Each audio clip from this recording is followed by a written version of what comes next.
pecado entrou no mundo através de Adão, houve uma quebra da comunhão entre a humanidade e Deus. Os sacrifícios que eram feitos no tabernáculo resolviam esse problema temporariamente, porque uma vez que o israelita pecasse de novo, ele precisava levar um outro cordeiro para o tabernáculo para morrer em seu lugar. E assim todas as vezes que ele pecasse. Precisávamos de uma solução permanente para o pecado. Alguém que pudesse não cobrir, mas pagar o preço do pecado. Porém, a Bíblia diz que todos pecaram. Então, como um pecador poderia resolver o problema do pecado de outro pecador? Precisávamos de alguém sem pecado. Mas quem? A resposta? O Redentor. Roda a vinheta e vamos para a aula. Estudantes da Bíblia, hoje nós vamos aprender o que a Bíblia diz sobre redenção e sobre o Redentor. Mas não se esqueça de curtir o nosso canal, de se inscrever, ativar as notificações, ative aí o sininho para você estar sempre por dentro daquilo que nós publicamos. Primeiramente, nós temos que falar sobre pecado. Precisamos definir o que é pecado. Há uma definição que não é bíblica, mas é que é bastante precisa sobre o pecado. E ela diz assim: pecado é tudo aquilo que eu faço, que eu falo ou que eu penso que desagrada a Deus. Mas o que a Bíblia diz sobre pecado? Como a Bíblia define pecado? Vamos ler alguns versículos. 1 João 16, 8 e 9. Jesus diz: quando ele vier, e ele é o Espírito Santo, convencerá o mundo do pecado, da justiça e do juízo. Do pecado, porque não creem em mim. Então, pecado é não crer em Jesus. Romanos 14 e 13. Tudo que não procede de fé é pecado. Em outras palavras, aquilo que procede da dúvida é pecado. Se eu, por exemplo, estou ensinando, mas eu tenho ainda dúvidas no meu coração se aquilo que eu estou ensinando é a verdade, eu estou em pecado. Um outro versículo, 1 João capítulo 3, versículo 4, todo aquele que pratica o pecado também transgride a lei, porque o pecado é a transgressão da lei. A palavra transgressão significa violação, infração. E lei aqui não fala da lei de Moisés, mas abrange todos os mandamentos e ordenanças da palavra de Deus. Pecado é qualquer violação ao mandamento ou ensino da palavra de Deus. Portanto, podemos definir pecado como qualquer violação cometida contra algum ensino ou ordenança da palavra de Deus, seja pelo nosso falar, pensar ou agir. O princípio da redenção nós encontramos lá em Levítico 25. E ali a palavra de Deus diz o seguinte: se o israelita, por algum motivo, empobrecesse a tal ponto de não ter condição de sustentar a si mesmo, restava para esse israelita vender-se como um escravo. Mas para não permanecer nesta situação de escravidão, havia a figura do redentor ou resgatador, que poderia ir até este escravo, libertá-lo da escravidão, trazendo-o para a sua companhia. O conceito básico de redenção é ir até o escravo, trazê-lo para a sua companhia, pagando o preço. Agora, duas coisas importantes. Primeiro, o resgate envolvia sempre um preço. O resgate só era confirmado quando o preço exigido era pago. E segundo, o ato de resgatar uma pessoa era um ato permanente. Ou seja, uma vez que o escravo era liberto da escravidão, ele não voltava mais à condição de escravidão. Uma vez que o resgate envolvia um preço, para uma solução definitiva para o pecado, nós precisávamos de alguém que tivesse condições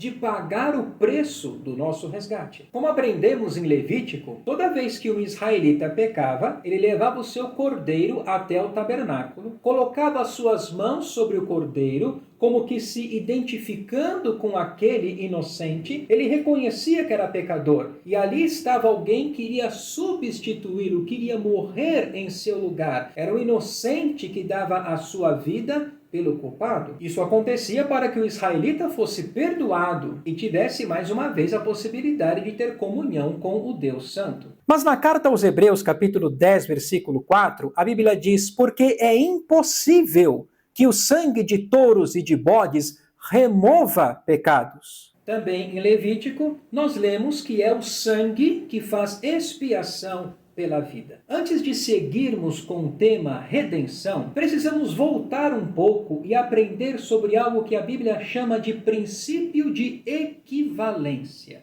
E para aprendermos isto, temos que voltar lá para o livro de Gênesis. Depois que Noé e sua família saíram da arca. Lá em Gênesis 9, depois que Noé, seus filhos, as esposas saíram da arca, começou a dispensação do governo humano, quando o Senhor traz novas atribuições, novas responsabilidades e revela mais do seu propósito já estabelecido para este mundo. Dentre estas responsabilidades, lá no versículo 6, no capítulo 9 de Gênesis, nós lemos assim: Se alguém derramar o sangue do homem, pelo homem se derramará o seu, porque Deus fez o homem segundo a sua imagem. Ali Deus estava instituindo a pena de morte. Se um homem matasse outro, este homicida seria morto. Este é o princípio da equivalência. A vida de um homem valeria pela vida de outro homem. É por isso que o sangue de touros e de bodes não remove pecados. É por isso que os sacrifícios feitos no tabernáculo e depois, quando o templo foi construído, aqueles sacrifícios, eles eram apenas uma cobertura, eram sombras do sacrifício perfeito do Senhor Jesus. Para a nossa situação de miseráveis pecadores, precisávamos de alguém que pudesse pagar o preço, não cobrir. O sangue dos animais cobria pecados. Nós precisávamos de uma solução permanente, alguém que pudesse remover os pecados, pagar, quitar a nossa dívida para com Deus. A solução para o pecado veio do próprio Deus. Mas será que qualquer pessoa poderia ser um redentor ou resgatador? A resposta, não. De acordo com a lei, havia 4 condições que um homem precisava preencher para ser um redentor. Vamos ver cada uma delas. E a primeira dizia que o redentor precisava ser parente daquele que estava na escravidão. Ou seja, se o seu melhor amigo estivesse na escravidão, você não ia poder fazer nada por ele. É por isso que Jesus se encarnou, se fez homem. Jesus é o Deus criador dos céus e da terra. Ele poderia ter resolvido o problema do pecado lá do céu? Sim, poderia. Mas Jesus disse certa vez que ele não veio para revogar a lei. Ele veio para cumprir a lei. E a lei dizia que o Redentor tinha que ser parente daquele que estava na escravidão. Então, ao se fazer homem, ao se encarnar, Jesus se aparentou com a humanidade para ser o Redentor de todas as pessoas. Na carta aos Filipenses, capítulo 2, versículo 7, o apóstolo Paulo, sobre o Senhor Jesus, escreveu: Antes, a si mesmo se esvaziou, assumindo a forma de servo, tornando-se em semelhança de homens e reconhecido em figura humana. Quem via Jesus, via um homem perfeito como qualquer outro, igual a qualquer outro. Mas Jesus era 100% Deus, 100% homem. Quando Jesus se encarnou, ele jamais abriu mão da sua divindade. Ele era 100% Deus, 100% homem. Emanuel, Deus conosco. A segunda condição para ser um redentor diz que o redentor tinha que ter meios para pagar o resgate. Se o resgate envolvia um preço, não adiantava você ser parente daquele que estava na escravidão, mas não ter o dinheiro para pagar o seu resgate. Na sua primeira carta, o apóstolo Pedro, no capítulo 1, versos 18 e 19, ele escreveu assim: Sabendo que não foi mediante coisas corruptíveis, como prata ou ouro, que fostes resgatados do vosso fútil procedimento que vossos pais vos legaram,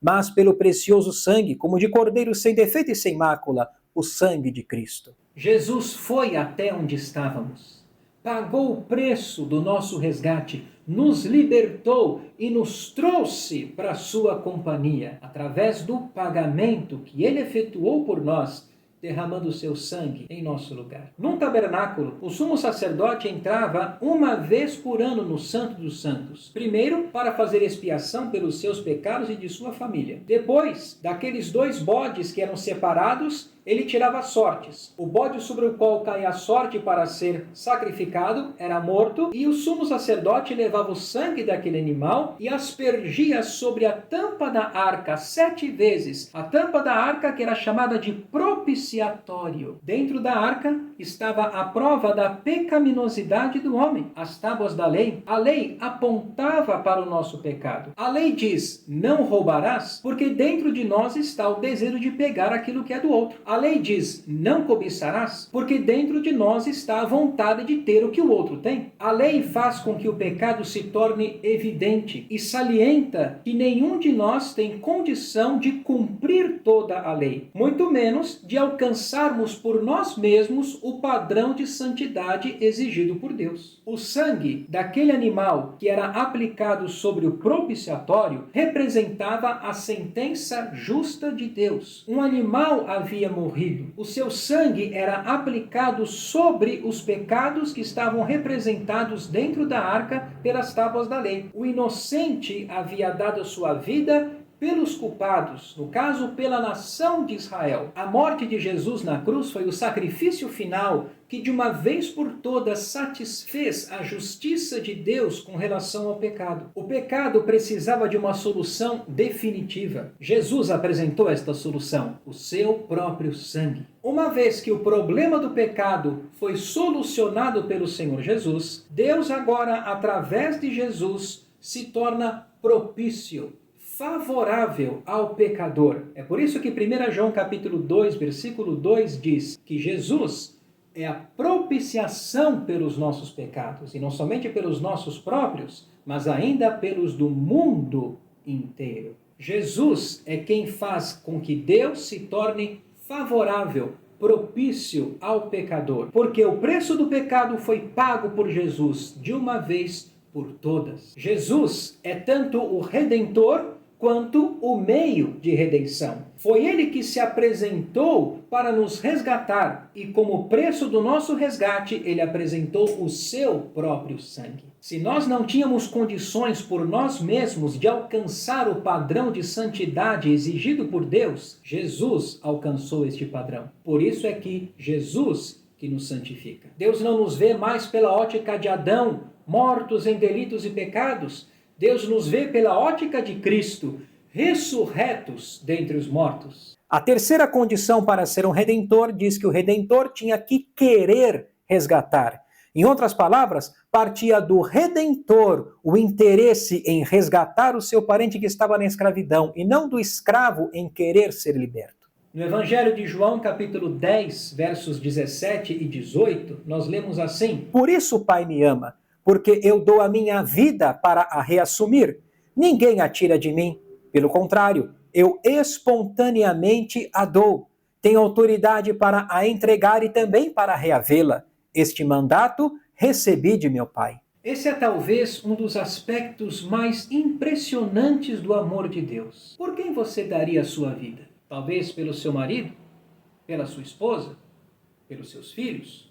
Ou pelos seus pais? Mas um dos versículos mais conhecidos da Bíblia diz que Deus amou o mundo de tal maneira que deu o seu Filho unigênito. Então a pergunta é, por quem você daria a vida do seu Filho? O nosso Deus, por amor a nós, pecadores, deu o seu único Filho para morrer por nós. Jesus não foi forçado a ir à cruz por nós. Ele não foi intimado, obrigado. Ele quis assumir o nosso lugar. Ele quis receber sobre si a punição que era devida a nós. Quando ele estava na cruz, Deus fez cair sobre Jesus as nossas iniquidades. E ele pagou o preço do nosso pecado com o seu sangue de uma vez por todas. Assim como no tabernáculo, quando um cordeiro era oferecido e morria no lugar do ofertante, do israelita. Em 2 Coríntios 5:21, a palavra de Deus diz que aquele que não conheceu o pecado, o Senhor Jesus, ele, Deus Pai, o fez pecado por nós. Deus fez de Jesus uma oferta pelo pecado por nós, para que nele, em Jesus, fôssemos feitos justiça de Deus. Quarta condição. Para ser um redentor, o homem tinha que ser alguém livre, o que significa que um escravo não podia libertar da escravidão um outro escravo. Para ser um redentor, tinha que ser alguém que não estivesse nesta condição de escravidão, tinha que ser alguém livre. Na sua primeira carta ao apóstolo Pedro, no capítulo 2, versículo 2, a respeito do Senhor Jesus, ele escreveu: o qual não cometeu pecado, nem dolo algum se achou em sua boca. Veja a revelação progressiva do sacrifício. Ali no Éden, quando Adão e Eva pecaram, o Senhor fez o primeiro sacrifício, apresentou o princípio da substituição. Ao invés de eles morrerem, inocentes morreram no lugar deles. Animaizinhos foram mortos, sangue foi derramado e o Senhor cobriu Adão e sua esposa. Era o sacrifício por um homem. Em Êxodo 12, um animal era morto por cada família de Israel. Era o sacrifício por uma família na noite em que eles saíram do Egito, quando o Senhor libertou o seu povo da escravidão. Lá em Levítico 16, o dia da expiação era quando um animalzinho era morto pelos pecados da nação e o seu sangue aspergido na tampa do propiciatório pelo sumo sacerdote. Até chegarmos em João 1:29, quando Jesus é visto por João Batista e João Batista diz: "Eis o Cordeiro de Deus que tira o pecado do mundo." O Senhor Jesus, ao assumir a forma humana, aparentou-se com a raça humana, apresentou o seu próprio sangue como o meio para o pagamento do nosso resgate. Ele quis assumir a nossa dívida na cruz e entregou a sua impecável vida para nos dar perfeita, segura e eterna salvação. O Senhor Jesus é tanto o Redentor como o meio de redenção. Em João 10:28, Jesus declarou: "Eu lhes dou a vida eterna. Jamais perecerão e ninguém as arrebatará da minha mão." Não há nada, não há ninguém que possa nos separar de Jesus, o nosso Redentor.